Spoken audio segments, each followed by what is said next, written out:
Si vous êtes de nationalité européenne, donc sur cette carte, sur tous les pays qui sont colorés, donc quelle que soit la couleur, vous n'avez aucun problème de papier. Vous pouvez travailler. Il n'y a pas de problème. Ça, c'est si vous avez le passeport européen.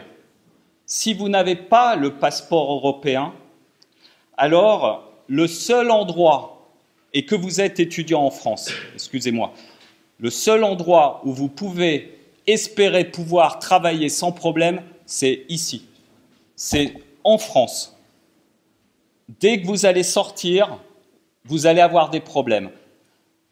Pour les stages, vous n'aurez pas trop de problèmes dans l'Europe de Schengen. Donc vous voyez que l'Angleterre n'est pas dans Schengen. Donc, attention, vous voulez faire un stage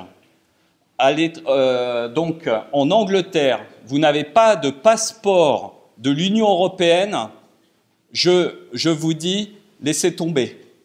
Ça va être très compliqué. Par contre, dans l'Europe de Schengen, il vous faudra un visa pour faire le stage. Mais vous pourrez y aller et récupérer le visa ensuite, vous voyez. Il n'y a pas de frontière. Donc vous commencez, vous avez fait votre dépôt, même si ça prend un mois, même si ça prend du temps, c'est pas grave, vous commencez le stage et puis vous récupérez et vous montrez que vous avez un récépissé, vous avez fait bien la demande. Donc, ok, on va résoudre les problèmes. Donc si vous êtes non européen, pour les stages, Schengen, hors Schengen, problème. Et maintenant, une fois que vous sortez pour être diplômé, vous voulez aller travailler dans cette Europe? Non, non, non. Vous devez rester en France. C'est là où vous allez avoir votre chance. Pas dans un an après l'obtention de votre master. Il y a un titre de séjour, un titre qui s'appelle l'autorisation provisoire de séjour qui vous permet de travailler. Vous avez 12 mois après l'obtention du master pour certaines nationalités. Malheureusement, il y a certaines nationalités qui sont exclues. Donc, tout ça, à un moment donné, il faut le contrôler. Il faut venir me voir ou mes collègues. Mais vous avez 12 mois, de façon, pour la plupart d'entre vous, 12 mois pour trouver du travail en France. Une fois que vous l'avez, vous aurez un CDD. Vous pourrez obtenir un titre de séjour temporaire. Et au bout de 2 ans, si vous avez un CDI, normalement, vous pouvez même demander la nationalité française. Voilà comment ça se passe. Et c'est ici que vous avez vos chances, vraiment. Parce que après, si vous allez sortir du territoire, j'ai des gens qui, par exemple, je me souviens d'une personne du Kazakhstan qui a fait des études en France, qui est rentrée dans son pays, et puis après, elle voulait revenir. Il faut tout recommencer.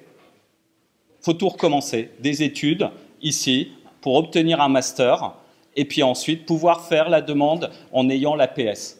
Parce que l'APS, elle a un avantage, c'est que dès que vous avez un titre de séjour, un contrat de travail, excusez-moi, dès que vous avez un contrat de travail, vous allez pouvoir automatiquement obtenir le titre de séjour salarié. Sinon, pour tous les étrangers qui n'ont pas ça, qui n'ont pas cette APS, eh ben, il faut que la préfecture donne son feu vert sur votre recrutement, une autorisation administrative. Et là, vous rentrez dans la loterie où, de toute façon, vous voyez bien la situation dans notre pays.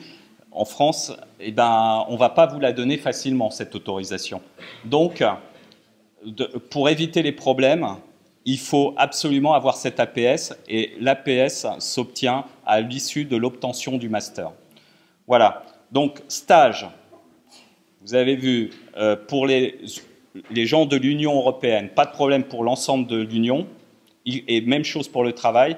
Et pour les étrangers non communautaires, stage, restez dans Schengen, et dès que vous sortez, dès que vous terminez votre master, dès que vous sortez de vos études, et bien là, il faut se focaliser sur la France, si vous étudiez en France.